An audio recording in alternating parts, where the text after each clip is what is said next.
I'm David Jacoby. We are Jalen and Jacoby. What is it that we do? We make sure we take the time and energy to give the people what they want. Montrezl Harrell said the Clippers didn't even want him. John Wall reportedly wants out of the nation's capital, and we have Hit Boy joining us later, but we start with last night's Monday Night Football game. It was the Rams beating Tom Brady with some interceptions that we will discuss, and the Bucs last night. What do you think about Jared Goff? I think he looked every bit of what you want Tom Brady to actually look like, David Jacoby.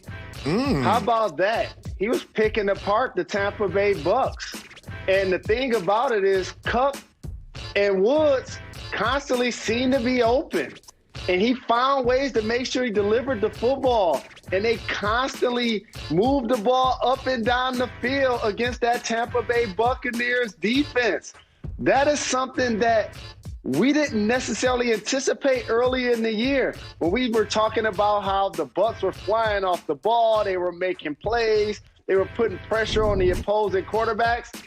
That didn't happen last night.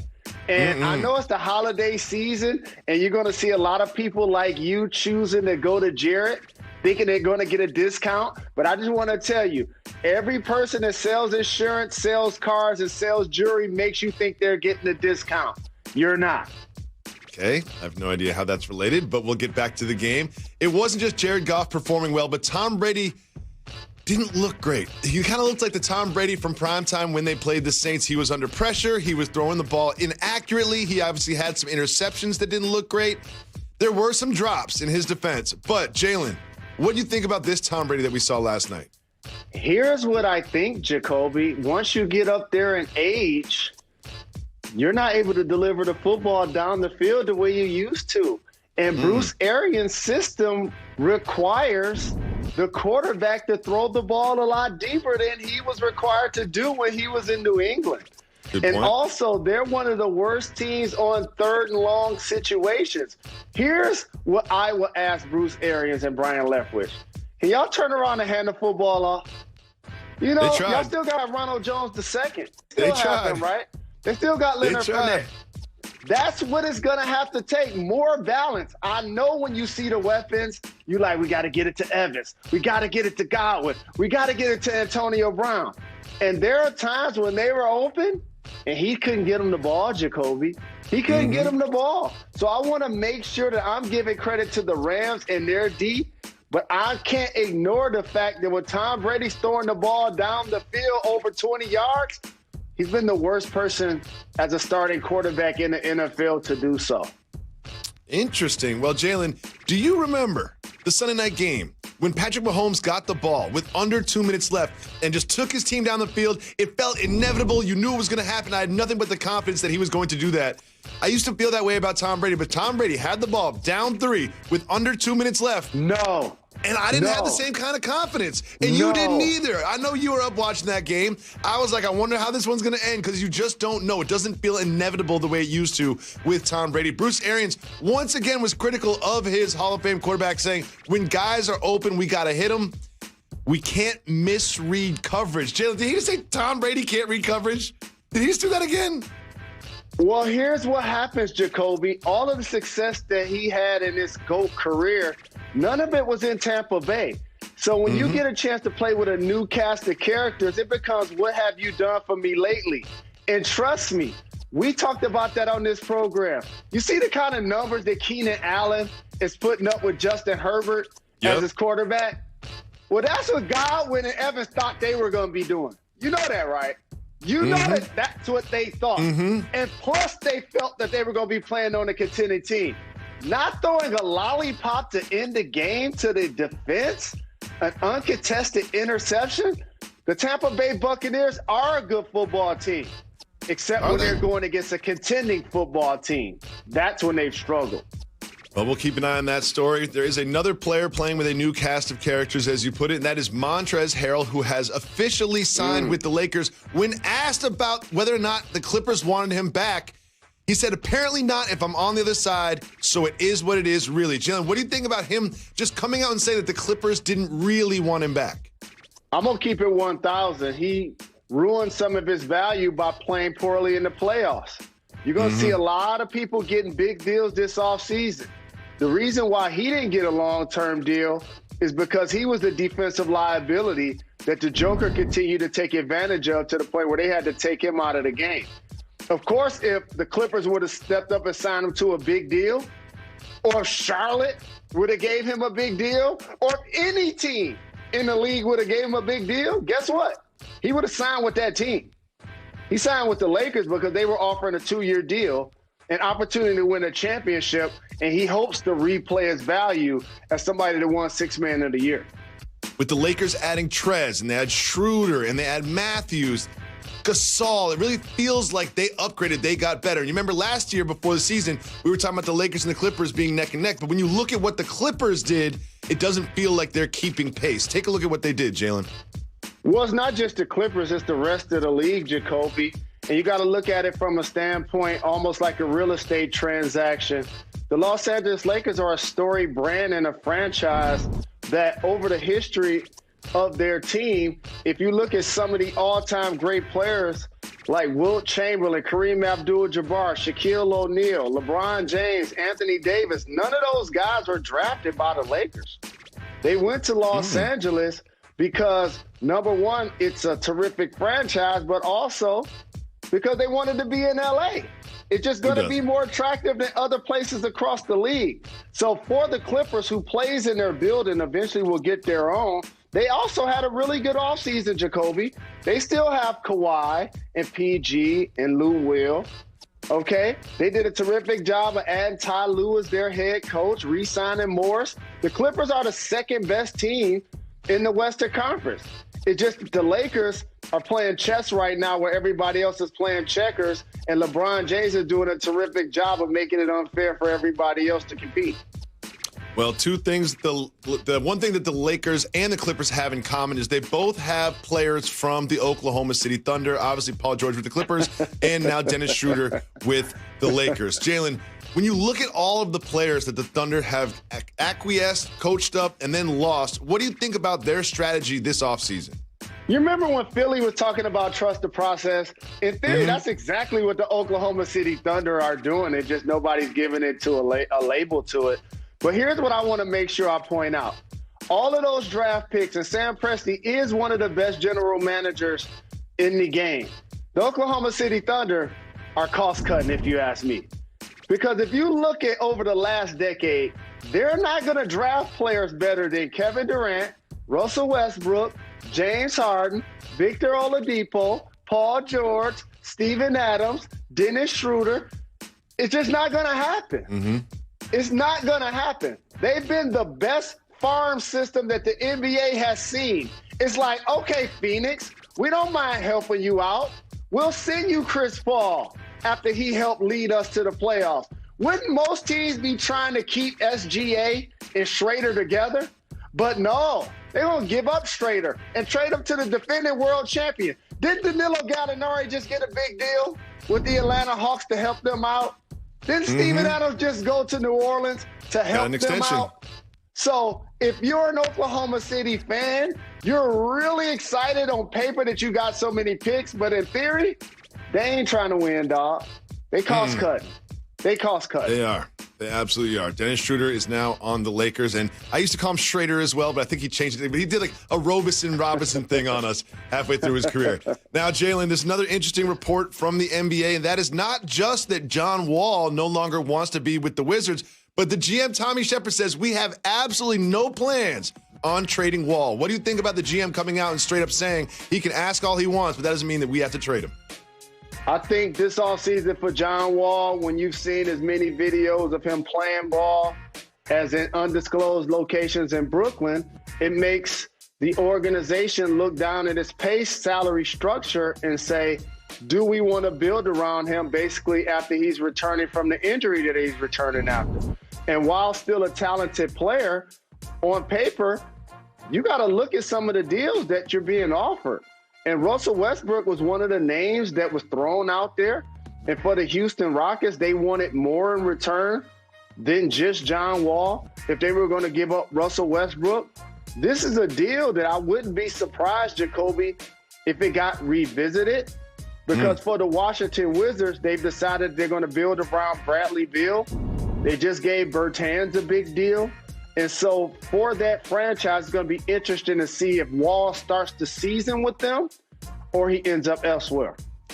Absolutely. I think that Westbrook to Wall trade, it just makes so much sense. They're always talking about trading James Harden. Let's keep the scoring champion. Let's keep the former MVP scoring champion. And let's build around him, and let's get rid of Westbrook, who's definitely more of a problem than James Harden was when it came to their production, especially in the bubble. Now, Jalen, we also have some news from the Celtics. They have extended Jason Tatum, gave him $195 million. They've made some other moves that you can take a look at. What do you think about what the Celtics have done this offseason in their competition in the East? I think something that I've acknowledged over the last year or so, while Danny Ainge is a terrific GM, he had a chance to cash his chips in the middle of the table, and he overplayed his hand. Of course, Jason Tatum is an all-NBA player that you want to give a max deal to, and Jaylen Brown's an all-NBA player, also a lockdown defender. But when you start losing Al Horford, Kyrie Irving, and Gordon Hayward for no assets in return, now you start to look back at the journey and like, wait a minute, they were in play for Anthony Davis, and what happened? They were in play for Kawhi Leonard, and what happened? And so now who's going to be their starting bigs? When you look at their team, Tristan Thompson, is he going to be the guy that's closing games for the Celtics this year? That is not what you anticipate as they were accumulating assets over the last handful of years, and you were building out the Boston Celtics starting team and their bench. We always talk about Danny Ainge and all the assets and the trade assets and the draft picks they had. Well, they never really used those trade assets in trades, and the draft picks they did draft didn't really pan out the past few years when you get past that Jaylen Brown, Jason Tatum class. Jalen, joining us right now on the show, right after this break, is Hit Boy, one of the hottest producers in the game. Stay tuned. You don't want to miss that. Street, Seaport District of Manhattan, and brought to you by Chase. Welcome back to Jalen and Jacoby. Jalen, we have the honor to be joined right now on the show by the hottest producer in the culture. Hit Boy joins us on the program. Thank you so much for taking the time. Appreciate you. Yes, indeed. Appreciate y'all having me, for sure. Now, we're going to talk about some of the hits that you've made this year and over the years, but we want to start with this. We know you're a Laker fan. How did it feel to watch your team take home the title this season from the bubble? Oh, amazing. You know what I'm saying? Like, obviously, I've been a Laker fan my whole life, so just to see it come back around full circle, I always feel great when we get a chip. Hit Boy, congratulations on all your success. It seems like every dope album to step to seems like you produced it. So what has it been like for you to watch your Lakers and your Dodgers win the championship within weeks of one another? Hey, it's funny, man. I said this on my IG. I'm like, I feel like Kobe and Nip shining down on LA right now because we tearing it up. Like, I got producer of the year with BET. Lakers won, Dodgers won. We on top. California. Well, the Big Sean album produced by Hit Boy, the Nas album produced by Hit Boy, our guy Benny the Butcher produced by Hit Boy, and tons of other tracks as well.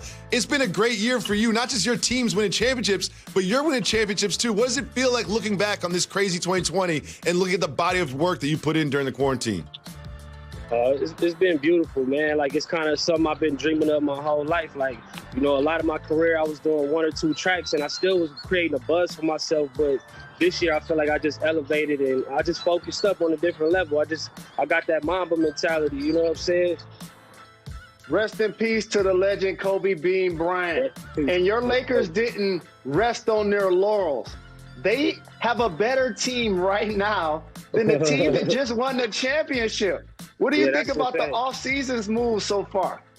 I mean, I love it. I feel like they brought in some energy they needed. You know what I'm saying? They got the pieces that's going to complement what's already going on. So it's game time. I can't wait for the season to start. And neither can we. And we've got to ask you a question as a Laker fan, right? Because there's been so many legends that have worn the purple and gold, from Kareem to Magic to Kobe to Shaq to now LeBron. In your opinion, who's the greatest Laker of all time? Man, I got to go with KB. That's my era, man. That was my guy. Like, when I was a kid, you know, looking up to the, you know, NBA players, like, that was my guy. So I got to go with KB, man. Rest in peace. So you've not only become the elite producer, but the most versatile in a lot of ways. Jacoby mentioned some of the artists, rap music-wise, that you produced, but also artists like Beyonce. What is it like as a producer to be able to create quality music for vastly different artists and different sounds? That's always been my thing. Like, I always wanted to be versatile. I never wanted to be put in a box. And, you know, a lot of my career, I thought, like, man, you know, maybe I should just have one signature sound. Maybe I could get, you know, my name noticed more or whatever. But I feel like longevity comes from just being all around. You know what I'm saying? Like, you know, wherever somebody needs me, whether it's pop, R&B, rap, I'm going to just try to deliver on the highest quality level. Well, one of the greatest producers to ever do it is Dr. Dre, and we know that you're a Southern California kid. So what does it feel like when you see Dr. Dre enjoy your music?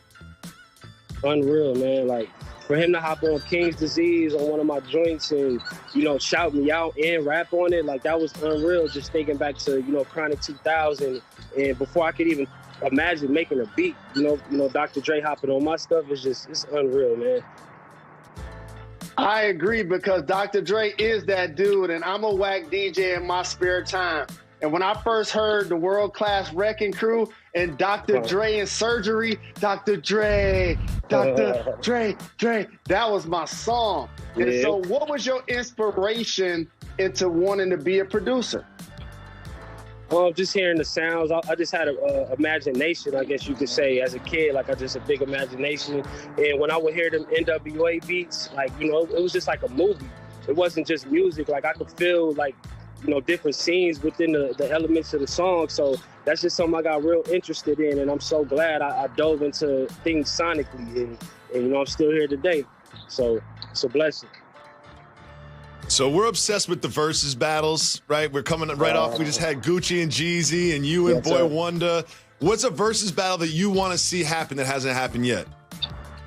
Man, Kanye and Pharrell would be crazy. Mike Will and Mustard would be crazy. It's some cold ones for sure. I definitely think they're my top two. So, Hit Boy, Thanksgiving is in a couple of days, and Jacoby and I argue all of the time about whether turkey is overrated. Do you like turkey for Thanksgiving, or is it overrated? It is a little overrated. It's kind of dry, you know what I'm saying? I don't mean to hate on nobody that enjoy turkey, but it's a little dry. But, you know, I'll rock with it if my people make it, for sure.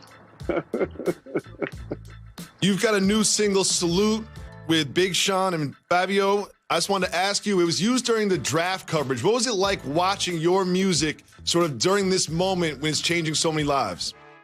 Oh, that was fly, man. Like, and then, you know, just the sound of it, I feel like it commanded that type of moment. You know what I'm saying? Like, you know, for people to really be celebrated and be saluted. Like, this is, you know, the biggest moment, I guess, in these basketball players' lives. So for them to be saluted on this level is amazing. And then to use my song, unbelievable.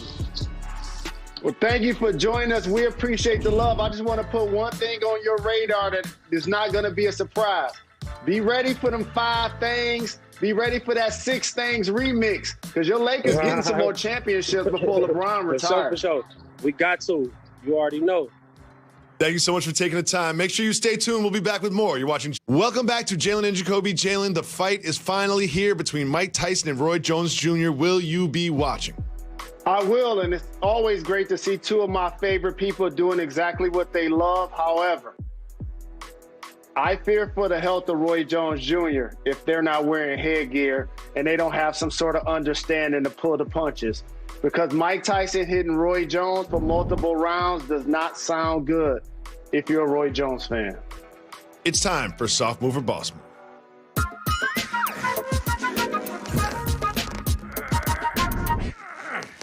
Turkey Day is almost here, Jalen. Patrick Mahomes said that he's going to be slathering his turkey in ketchup. Soft mover, boss move, ketchup on the turkey. I think that's a soft move, but if he likes it, I love it. But I got some advice for everybody. All of the nieces and nephews, when you return home for college, when you take that walk with your cousins outside, make sure you fumigate before you walk back in the house. We smell the smoke. We really do. No idea what you're talking about. No idea what you're talking about. And we have also this piece of advice, and I want to bring up this ketchup thing. Turkey is dry. Turkey is the worst thing on your plate at Thanksgiving. That's why you put ketchup on it. That's why you put barbecue sauce. That's why you have all that gravy. Skip the turkey this year. Get some fried chicken instead. That is my Thanksgiving advice. Wow. And wait until noon before you start opening the wine, all right? Wait until noon. I know you're cooking and you're up early. Wait until noon before you open the wine, or else things get messy. Things get messy. Things get messy during that night game. And here's the other thing. Make sure you enjoy the Detroit Lions. Make sure you get a chance to sit back and celebrate a storied franchise in the NFL, and Matt Patricia with his pencil in his ear. Y'all gonna score a point? Y'all gonna score a point this time? Y'all gonna score a point?